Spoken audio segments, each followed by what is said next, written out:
Hi everybody.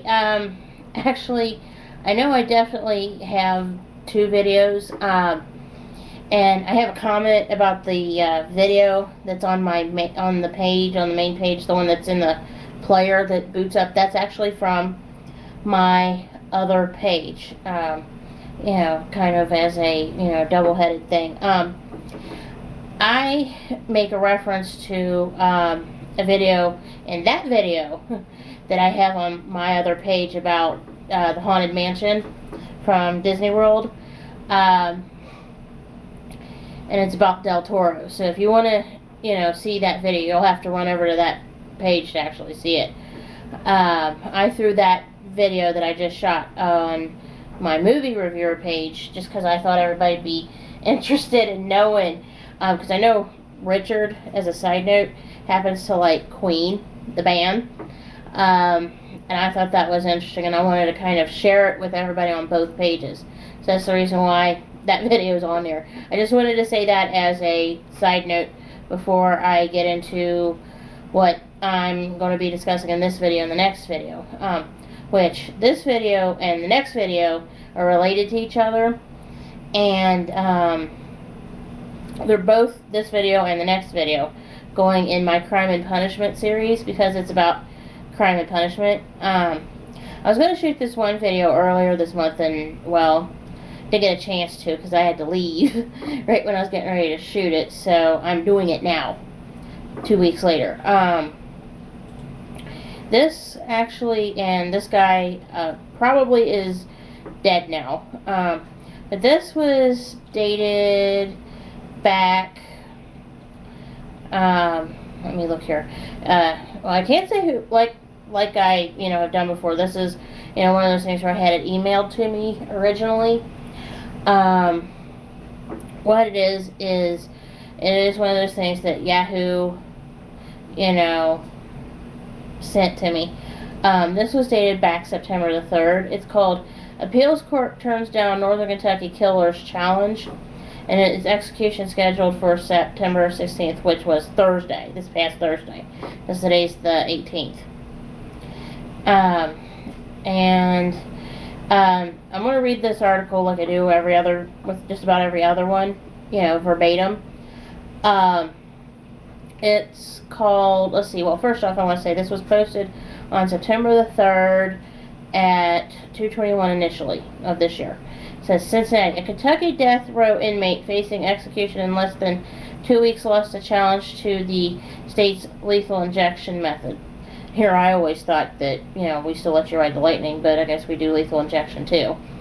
And it says, the U.S. 6th Circuit Court of Appeals in Cincy on Friday ruled that 53-year-old Gregory Lee Wilson challenged the way Kentucky handles executions too late when he filed suit in December of 2008. The ruling comes as Wilson moves towards a September 16th execution. A jury sentenced Wilson to death in 1988 for the kidnapping, rape, and murder of Deborah Pooley in northern Kentucky a year earlier. A co-defendant in the case, Brenda Humphrey, is serving a life sentence. Wilson challenged the use of sedatives given to an inmate before an execution, saying they interfered with the deadly 3-drug cocktail. Now, this actually was on Cincinnati's News 5, Channel 5, WLWT out of Cincinnati.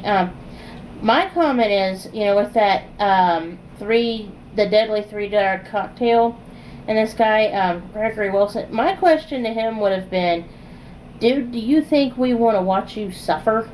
Yeah, riding the lightning would make you suffer, and we'd watch it, but, I don't know what his means res was on that.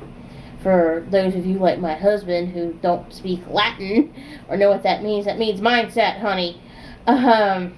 Well, anyway, as far as, the whole lethal injection thing, and I'm sure I've mentioned it before in previous videos where I talk about lethal injection, you know what, if you get the death penalty and, you have a problem with, being put to death, the question is why didn't you think about that when you were committing the crime? Seriously, you know, that's on you at this point, in my opinion. You know, you need to take responsibility for your actions, and I've said that before. You know, and this Gregory Wilson guy, I'm sure at this point probably has, as of Thursday. You know, I mean, if he's got a problem with, you know, taking responsibility for his actions, he should have dealt with it, you know, and not done it back in the day and back in 1988, you know. I mean, that's, in my opinion, totally his fault. You know, I mean, you got, like I said before, if you get convicted to pay the ultimate price for your crimes with your life, you know, you need to man up or woman up and take responsibility for that. You know, I actually, you know, think this is totally wrong that, you know, criminals are like, I don't want to get the death penalty. Well, then why were you so stupid as in to commit this crime, you know?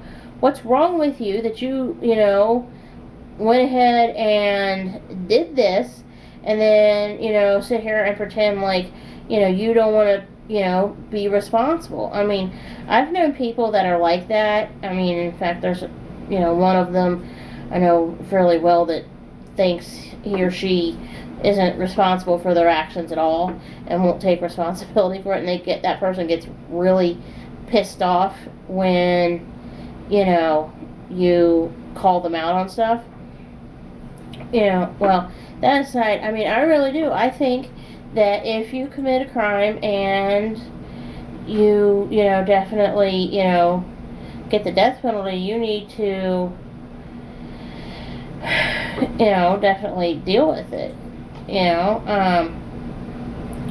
I mean, it's just, it burns me up that these criminals think that they, you know, can get out of doing stuff, you know, paying for their crime, you know, when, you know, sorry, you know, you need to get over yourself and deal with it, you know. I'm going to pause here because I got another video in relation to this one that I want to shoot. And in case you're wondering, this is actually my little microphone. This is how you can hear me, okay? I'm just, because this little sticky thing on the computer desk is getting kind of weak, and that's the reason why I'm holding it. So, I'll talk to you guys in a minute, alright? So hang on.